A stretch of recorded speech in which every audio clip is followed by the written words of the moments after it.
નમસ્કાર મારા વાલા દર્શક મિત્રો, કમરનો દુખાવો એ વિશ્વનો સૌથી વધુ જોવા મળતા દુખાવા પૈકીનો એક છે. કમરનો દુખાવો 100માંથી 80 જણાને તેમની જિંદગીના કોઈને કોઈ તબક્કામાં થાય જ છે.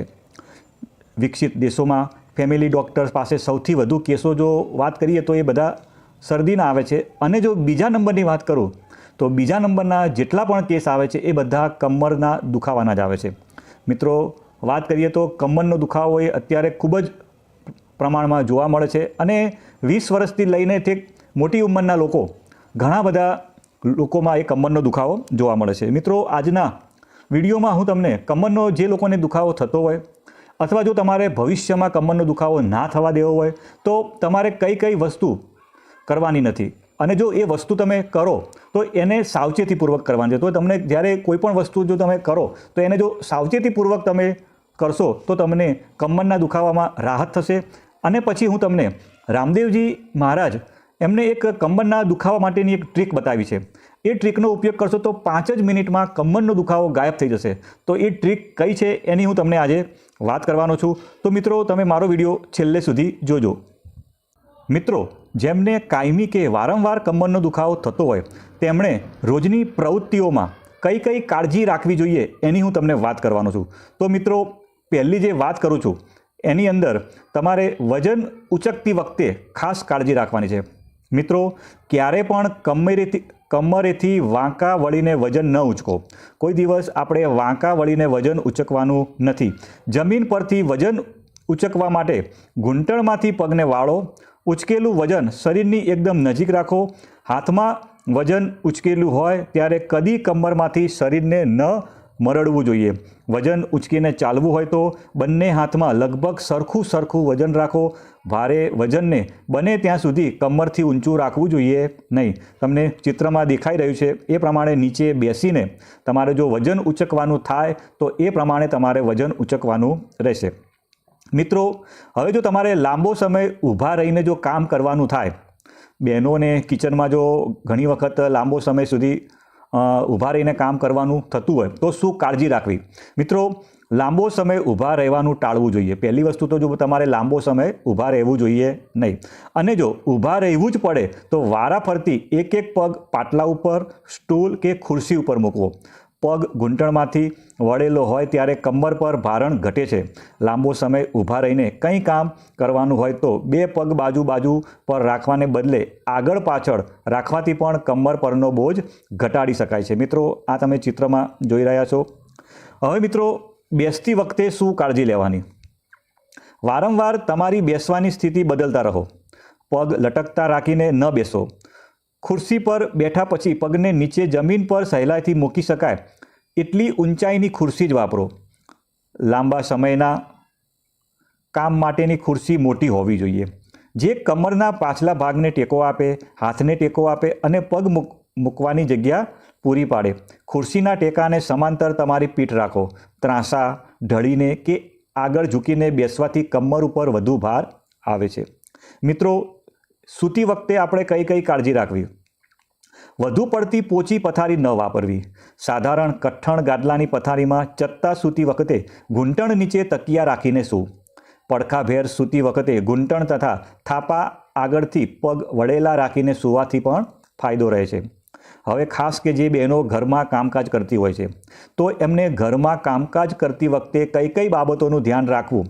તો વાંકા વળીને કચરો પોતું કરવાને બદલે લાંબા હેન્ડલવાળા ઝાડુ અને પોતું બનાવીને વાપરવાથી કમરને આરામ રહે છે. કોઈ ભારે વસ્તુને ખસેડવી હોય તો એ વસ્તુને પાછળથી હાથ વડે ધક્કો ન મારવો, પણ વસ્તુની પાછળ જઈ ઊંધા ફરીને પીઠથી ધકેલવી જોઈએ, જેથી બોજો કમરને બદલે પગ પર પડે. કદી પણ ખભાથી ઊંચી મૂકેલ વસ્તુ લેવા માટે હાથ ઊંચા ન કરો. સ્ટૂલ પર ચડીને જ ખભાથી ઊંચે મૂકેલી બધી વસ્તુ લેવાનો આગ્રહ રાખો. એટલે કે જે લોકોને કમરની તકલીફ હોય એ લોકોએ આ પ્રમાણે કામકાજ કરવાનું રહેશે.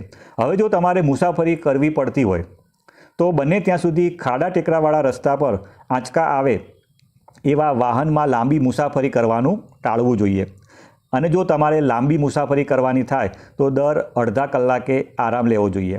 જો સીટ ઓછી ફાવતી હોય તો એકાદ ઓશિકું કમરના નીચેના ભાગને ટેકો આપવા માટે આપણે ગોઠવવું જોઈએ. જો તમારા શરીરનું વજન વધી ગયેલું હોય તો તમારે એને ઘટાડવું પડશે. જે લોકોને કમરનો દુખાવો હોય એમને પોતાના શરીરનું વજન ઘટાડવું પડશે. જેટલું જો તમારા શરીરનું વજન વધશે એટલો કમર ઉપર ભાર વધે છે. ખાસ કરીને પેટની આસપાસ જમા થતી ચરબી વધુ નુકસાન કરે છે. કાયમ માટે તમારા વજનને કંટ્રોલમાં રાખો. બીજું છે નિયમિત કસરત કરો. મિત્રો, નિયમિત ચાલવાની કસરત અથવા અન્ય કોઈ પણ તમને માફક આવે એવી અને કસરતમાં કોઈ પણ પ્રકારના ઝાટકા થવા જોઈએ નહીં એવી કસરત કરવાથી તમને ફાયદો થશે. કોઈ પણ રમતગમતમાં ભાગ લેતા પહેલાં કમરના સ્નાયુઓને હળવું ખેંચાણ આપે એવી કસરત કરવાની ભૂલશો નહીં.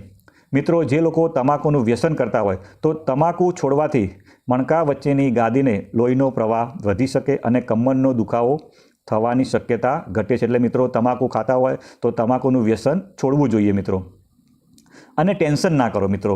ટેન્શનમાંથી મુક્તિ, જો તમને ટેન્શન રાખતા હશો, તમે ડિપ્રેશનમાં રહેતા હશો તો પણ તમારા સ્નાયુઓ અક્કડ બનતા હોય છે અને કમર ઉપર દબાણ વધે છે. ટેન્શનમાંથી મુક્તિ લેવા માટે નિયમિત શવાસન કરો, પ્રાણાયામ કરો, ધ્યાન કરો.